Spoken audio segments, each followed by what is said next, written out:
तो नमस्कार। आज की ऑनलाइन क्लास में BA second year third semester question है, राजा राम मोहन राय के राजनीतिक विचारों का वर्णन कीजिए।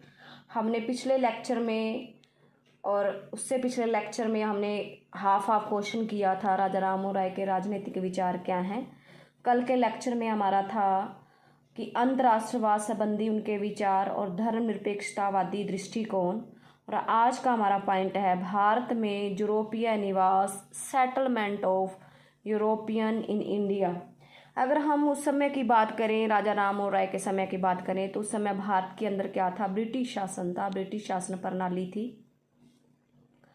राजा राम मोहन राय क्या कहते थे कि जो ब्रिटिश शासन प्रणाली है वो क्या है, भारत के लिए वरदान है। भारत को एक वरदान मिला हुआ है कि अंग्रेजी शासन प्रणाली जो है वो भारत के अंदर क्या कर रही है, शासन कर रही है।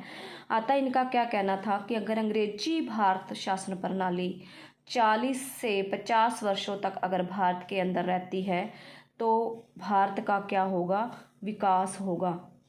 भारत का आधुनिकीकरण की तरफ क्या होगा, आधुनिकीकरण की तरफ भारत का क्या होगा, विकास होगा। आधुनिकीकरण को क्या मिलेगा, बढ़ावा मिलेगा। अतः इसके साथ साथ हम बात करते हैं कि राजा राम मोहन राय ने ये कहा कि यूरोप के लोग जो हैं, जो यूरोप की जो जनता है, यूरोप के जो लोग हैं वो कहाँ आकर बसे, वो भारत में आकर बसे।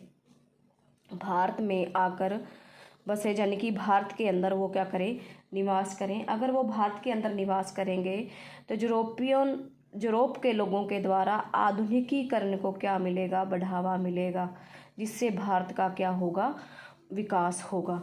अतः हम कह सकते हैं कि 1813 के चार्टर की हम बात करें तो 1813 में एक चार्टर एक्ट के अनुसार यूरोप निवासियों को भारत में भूमि खरीदकर तथा पट्टे पर लेकर बसने के अधिकार से क्या कर दिया था, वंचित कर दिया था। कि अंग्रेजी सरकार ने एक एक्ट पास किया 1813 में। उस एक्ट के तहत क्या किया गया कि जो यूरोप के लोग थे उनको जो है भूमि खरीदने का और पट्टे पर ज़मीन लेकर उसको जो है बीजने का अधिकार से उनको क्या किया गया, उनको वंचित कर दिया गया, उनको अलग कर दिया इससे। अतः 1832 में क्या हुआ, अंग्रेजी सरकार ने राजा राम मोहन राय से क्या राय मांगी कि वो यूरोपियन लोगों के निवास के बसने के प्रश्न पर राजा राम मोहन राय क्या परामर्श देंगे। तो राजा राम मोहन राय का क्या कहना था कि जो यूरोप के लोग हैं वो योग्य हैं, वो प्रतिभावान हैं, उनके अंदर सभी तरह का क्या है, ज्ञान है। अतः उनको भारत के अंदर बसने की क्या दे देनी चाहिए, बसने की उन्हें जो है स्वतंत्रता दे देनी चाहिए, उनको क्या है, स्वीकृति दे देनी चाहिए।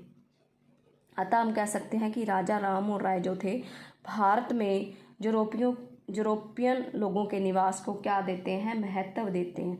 इसके साथ साथ उनका क्या कहना था कि अगर भारत के लोग यूरोप के अंदर निवास करेंगे तो उससे क्या होगा, कृषि के नए उपकरणों का प्रयोग होगा, उससे वो समृद्धि लाएंगे, गन्ना तथा नील की पैदावार को इससे क्या मिलेगा, बढ़ावा मिलेगा।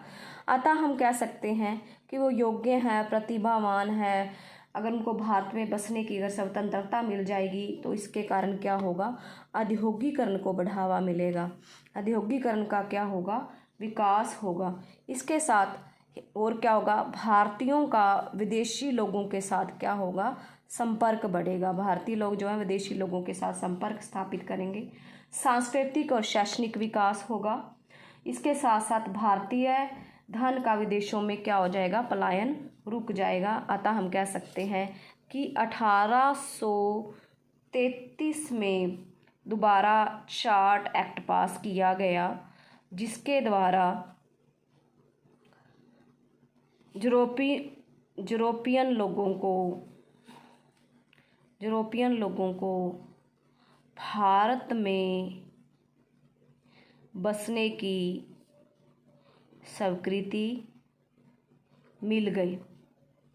अतः हम कह सकते हैं कि राजा राम मोहन राय भारत में यूरोपियन लोगों के निवास को क्या देते हैं, महत्व देते हैं। अतः हम कह सकते हैं कि 1813 के एक्ट के तहत उनको एक बार वंचित किया गया। फिर 1832 में अंग्रेजी सरकार ने राय से राय मांगी कि क्या उनको स्वीकृति दे दी जाए। अतः 1833 में एक चार्ट एक्ट पास किया गया, जिसके द्वारा यूरोपियन लोगों को भारत में बसने की क्या मिल गई, स्वीकृति मिल गई। अतः हम कह सकते हैं कि राजा राम मोहन राय की यह देन थी कि यूरोपियन लोगों को भारत में बसने दिया गया। उसके बाद हमारा अगला पॉइंट आता है राइट टू प्रॉपर्टी, संपत्ति का अधिकार क्या होता है। क्या होता है संपत्ति का अधिकार? अगर हम राय की बात करें तो राय कहते थे कि संपत्ति का अधिकार होना चाहिए। वे क्या कहते थे कि संपत्ति का अधिकार क्या है, जरूरी है, संपत्ति का होना जरूरी। जिस व्यक्ति की संपत्ति है उसी व्यक्ति की वो संपत्ति रहेगी। इसके लिए वो हर अपनी बात को मनवाने के लिए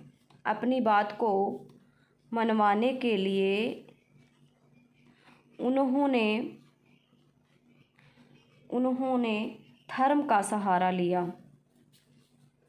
उन्होंने धर्म का सहारा लिया और प्रत्येक व्यक्ति को संपत्ति रखने की और उन्होंने क्या कहा कि धर्म जो है प्रत्येक व्यक्ति को संपत्ति रखने की आज्ञा देता है, संपत्ति रखने का अधिकार देता है। जो संपत्ति रखने की क्या देता है, आज्ञा देता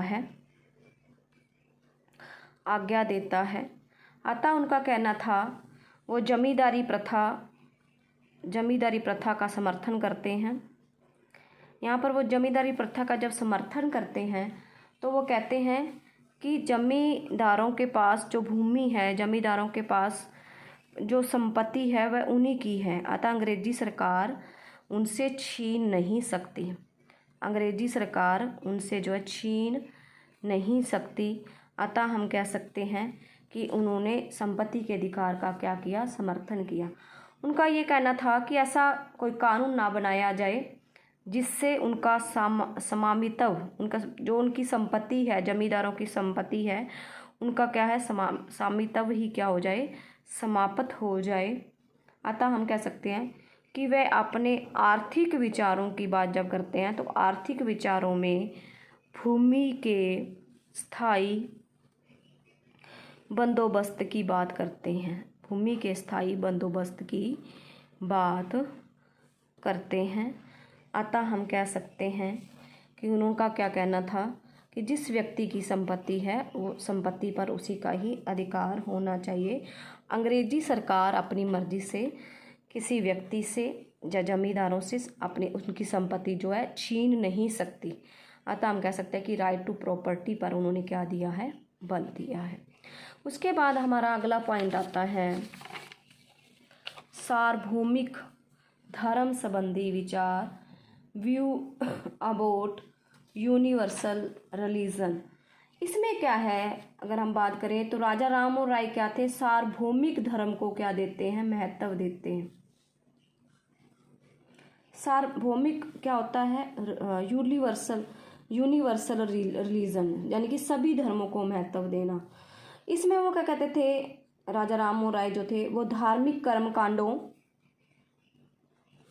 रीति रिवाजों से ऊपर उठकर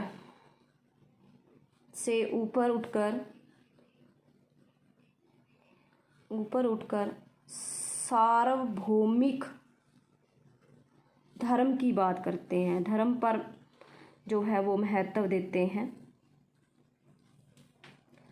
अतः उनका क्या कहना है कि हम सभी एक ईश्वर की संतान हैं, हम सभी ईश्वर की संतान हैं।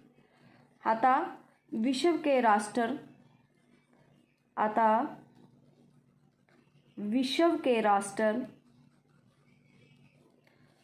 व समुदाय, जितने भी राष्ट्र हैं विश्व के अंदर और जितने भी समुदाय हैं वह उसकी विभिन्न शाखाएं हैं। अतः हम कह सकते हैं कि उन्होंने सार्वभौमिक धर्म को क्या दिया है, महत्व दिया है। उन्होंने कहा कि अगर हम कबीर की बात करें, नानक जी की बात करें, दादू की बात करें, तुकाराम की बात करें, तो इन सभी ने जो है सामाजिक और धार्मिक समन्वय की परंपराओं को आगे बढ़ाया था, यानी कि धर्म को इन्होंने महत्व दिया था। बैंथम के अगर हम विचार की बात करें तो बैंथम जो था वो उपयोगितावादी सिद्धांत उन्होंने दिया है। अतः बैंथम ने जब राय के सार्वभौमिकतावाद व मानवतावाद की प्रशंसा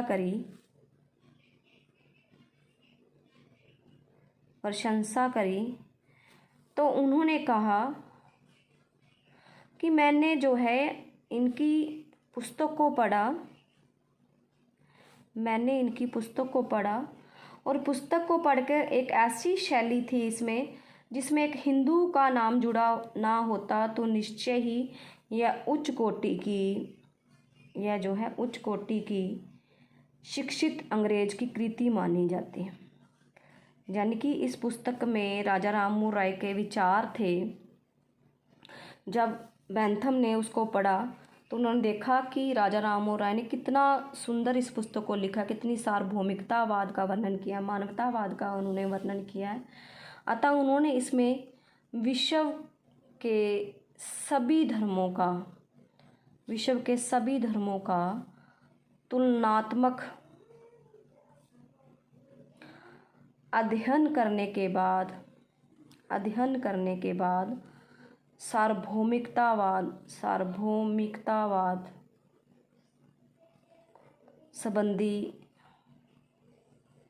अपने विचार प्रकट किए हैं।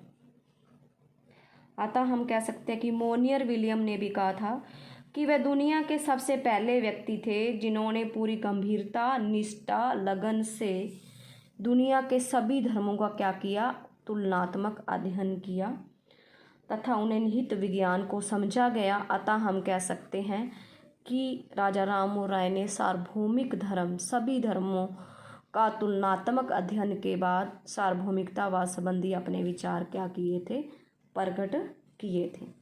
उसके बाद हमारा लास्ट पॉइंट आता है सरकारी सेवा, गवर्नमेंट सर्विस। राजा राममोहन राय का विचार था कि कंपनी सरकार को यह चाहिए कि जितने भी शिक्षित लोग हैं, जितने भी शिक्षित भारतीय नवयुवक हैं उनको उत्तरदायी पदों पर नियुक्त किया जाए, यानी कि उनको नौकरियां दी जाएं। इसके साथ साथ उनका था कि यदि कंपनी सरकार चाहती है कि भारतीय सरकार के आस्था मान हो तो भारतीयों को शक्ति एवं शिक्षा के अनुसार दायित्वपूर्ण पद पर क्या किया जाए, नियुक्त किया जाए। अतः देशवासियों की उनकी योग्यता के अनुसार उनको क्या दिया जाए, राष्ट्रीय सम्मान देना चाहिए। अतः हम कह सकते हैं कि इस अधिकार को प्राप्त करने के लिए राजा राममोहन राय ने इंग्लैंड में अनथक प्रयास किए तथा उन्होंने कहा कि शिक्षित भारतीय जो लोग हैं उनको क्या दी जाए, सरकारी नौकरियां दी जाएं। अगर भारतीय नौजवान पढ़े लिखों को सरकारी नौकरियां दी जाएंगी तो इसके कारण से वो क्या बनेंगे, अंग्रेजी सरकार के प्रति आस्थावान बनेंगे और अधिक जिम्मेदारी से अपना क्या करेंगे, काम करेंगे। और इसके साथ साथ उन्होंने इस बात पर भी बल दिया कि अगर भारत के नौजवान जो पढ़े लिखे भारत के अंदर ही नौकरी करेंगे, उनको उच्च पदों पर नियुक्त कर दिया जाएगा तो वो कम वेतन पर भी काम करने के लिए क्या हो जाएंगे, तैयार हो जाएंगे। और इसके साथ साथ भारत के लोगों को जो है कम जो है खर्चा जो है वहन करना पड़ेगा, क्योंकि भारत के अंदर जितने भी जो नौकरियां दी गई थी वो अंग्रेजी लोगों को दी गई थी और उनको अधिक से अधिक जो है पे देनी पड़ती थी तनख्वाह, जिसका खर्चा भारत पर ही लादा जा रहा था। अतः इनका कहना था कि भारत के नवयुवक भारत के अंदर जॉब करेंगे, नौकरी उनको दी जाएगी तो वो कम तनख्वाह पे भी काम करने के लिए क्या हो जाएंगे, तैयार हो जाएंगे। अतः इसके साथ साथ हम बात करते हैं आगे कंक्लूजन की, निष्कर्ष की। अगर हम बात करें, हमने पहले फर्स्ट बात करी थी कि राजा राम मोहन राय ने समाज के अंदर जितनी भी कुरीतियाँ थी, जितनी भी पुराने रीति रिवाज थे, जितनी भी रूढ़िवादी विचार थे, उनका क्या किया, उनका विरोध किया। अतः सामाजिक विचारों से ही उनके राजनीतिक विचार निकलते हैं, उनके राजनीतिक विचार निकलते हैं। अतः हम कह सकते हैं कि उनको जो है पूर्ण जागरण के अगर दूत के रूप में माना जाता है। इसके साथ साथ उनको जो है, उन्होंने स्वतंत्रता आंदोलन का भी उन्होंने समर्थन किया। वही उन्होंने ब्रिटिश राज को भारत के लिए क्या माना, ईश्वरीय वरदान माना। अंग्रेजी सरकार को वो जो है अच्छा मानते थे। इसके साथ साथ उन्होंने उदारवादी राष्ट्रीय आंदोलन भी चलाए। उन्होंने प्रेस की स्वतंत्रता पर बल दिया। उन्होंने जो है सार्वभौमिक धर्म पर बल दिया। यूरोपियन लोगों का भारत में निवास होना चाहिए, इस चीज़ पर बल दिया। इसके साथ साथ उन्होंने देशभक्ति और राष्ट्रवादी होने के साथ साथ अंतर्राष्ट्रवाद को भी क्या दिया है, अंतर्राष्ट्रवाद को भी महत्व दिया। इसके साथ साथ उन्होंने जर्मी बेंथम के उपयोगितावादी सिद्धांत को भी महत्व दिया और भारत के प्राचीन मध्यकालीन राजनीतिक चिंतन को उन्होंने आधुनिक जो है जामा पहनाया, यानी कि ये भारत को आधुनिकीकरण की तरफ लेकर गए। अतः उनका विचार था कि देर सवेर भारत को क्या मिल जाएगी, स्वतंत्रता मिल जाएगी। भारत क्या हो जाएगा, स्वतंत्र हो जाएगा और वर्तमान के कार्य व उन्नति स्वतंत्र भारत के लिए क्या होंगे, उपयोगी सिद्ध होंगे। अतः हम कह सकते हैं कि उनको भारत में संवैधानिक आंदोलन का क्या माना जाता है, संवैधानिक आंदोलन का जनक माना जाता है।